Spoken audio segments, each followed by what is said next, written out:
ओम नमः शिवाय। नमस्कार दोस्तों, आज की वीडियो में हम बात करेंगे हरतालिका तीज पूजन के शुभ मुहूर्त के बारे में। इस बार हरतालिका तीज का व्रत 26 अगस्त को रखा जाएगा और इस दिन पूजा के मुहूर्त को लेकर काफ़ी दुविधा की स्थिति बनी हुई है, क्योंकि हरतालिका तीज का पूजन जो है वह प्रदोष काल में किया जाता है और तीज तिथि दोपहर के समय ही 26 अगस्त को समाप्त हो जा रही है। ऐसे में बहुत से लोगों के मन में दुविधा है कि पूजा किस समय करना सही होगा। तो आइए आज के वीडियो में जानेंगे हरतालिका तीज के पूजा की शुभ मुहूर्त के बारे में। साथ ही जानेंगे हरतालिका तीज के पूजन के बाद व्रत का पारण आपको कब करना है, पारण का शुभ मुहूर्त क्या होगा। सबसे पहले आप सभी को हरतालिका तीज की ढेर सारी शुभकामनाएं। भगवान शिव, माता पार्वती की कृपा से आप सभी के सौभाग्य बने रहें। प्रत्येक वर्ष भाद्रपद मास के शुक्ल पक्ष की तृतीया तिथि पर हरतालिका तीज का त्यौहार मनाया जाता है। साल में जितने भी तीज होते हैं उन सभी में सबसे महत्वपूर्ण तीज की तिथि हरतालिका तीज को ही माना गया है। इसे बड़ा तीज भी कहा जाता है। हिंदू पंचांग के अनुसार भाद्रपद मास के शुक्ल पक्ष की तृतीया तिथि का आरंभ 25 अगस्त को दोपहर 12:34 पर हो जाएगा और इस तिथि का समापन अगले दिन यानी कि 26 अगस्त को दोपहर 1:54 पर होगा। ऐसे में उदया तिथि का ध्यान रखते हुए 26 अगस्त को हरतालिका तीज मनाई जाएगी।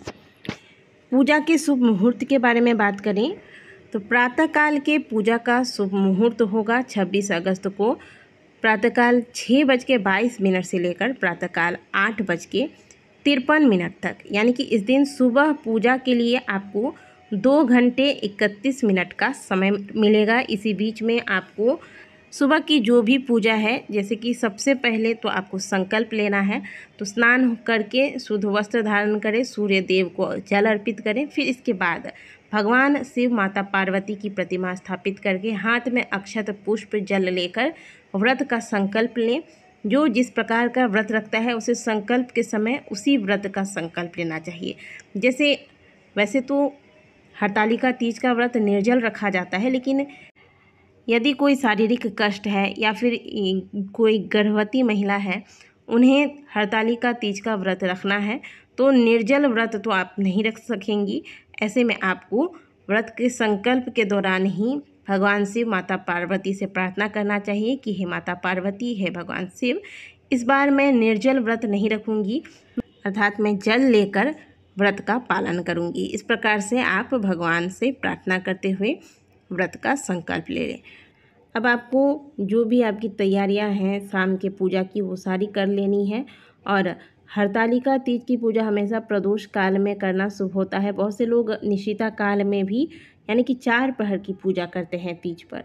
तो आप जिस प्रकार से प्रत्येक वर्ष करते आए हैं उसी प्रकार से कीजिएगा। यदि आप 4 प्रहर की पूजा पहले से करते आए हैं तो आप 4 प्रहर की पूजा करें, नहीं तो कम से कम प्रदोष काल की पूजा तो ज़रूर ही करनी चाहिए। और बहुत से लोगों के मन में सवाल होगा कि तीज की तिथि दोपहर में समाप्त हो जाएगी, तो ऐसे में शाम को पूजा कैसे करें।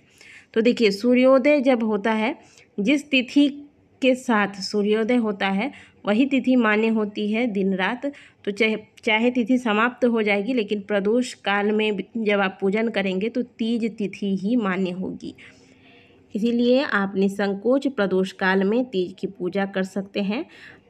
प्रदोष काल के पूजा का शुभ मुहूर्त होगा शाम 6:01 से लेकर शाम 7:31 तक। देखिए, पूजा आपको इस मुहूर्त में आरंभ कर देनी है। हरतालिका तीज की पूजा विधि जो है थोड़ी सी लंबी होती है, क्योंकि बहुत से लोग हवन भी करते हैं, इस दौरान कथा श्रवण करना होता है। तो आपको पूजा इस शुभ मुहूर्त में आरंभ कर देनी है। इसके बाद आपकी पूजा भले ही मुहूर्त समाप्त होने तक चलता रहे, इससे कोई फर्क नहीं पड़ता है। जो भी कार्य है वह शुभ मुहूर्त में आरंभ हो जाए, ये ज़्यादा मायने रखता है।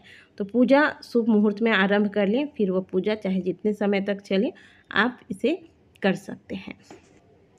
अब बात करते हैं हरतालिका तीज पूजन के पारण के मुहूर्त के बारे में।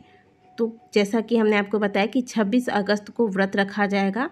व्रत का पारण अगले दिन सूर्योदय के पश्चात होगा। पारण का शुभ मुहूर्त होगा 27 अगस्त सुबह 5:40 से लेकर सुबह 7:05 तक। इसी बीच में आपको व्रत का पारण करना है। हरतालिका तीज के पारण से पहले आपको एक बार फिर से माँ गौरी की पूजा करनी है। माँ गौरी को 7 बार सिंदूर लगाना है और सिंदूर लगाने के बाद उसी उंगली से आपको अपने मांग में भी सिंदूर लगाना है, यानी कि आपकी उंगली में जो सिंदूर रह जाता है इस सिंदूर को अपने मांग में भर लिया जाता है। इसके बाद पूजा सामग्रियों का विसर्जन करने के पश्चात ही आपको व्रत का पारण करना चाहिए। आशा करते हैं कि दी गई जानकारी आपको अच्छी लगी होगी। वीडियो अगर आपको अच्छी लगी है तो वीडियो को लाइक ज़रूर कीजिएगा। मिलते हैं आपसे अगले वीडियो में, तब तक के लिए ओम नमः शिवाय, हर हर महादेव।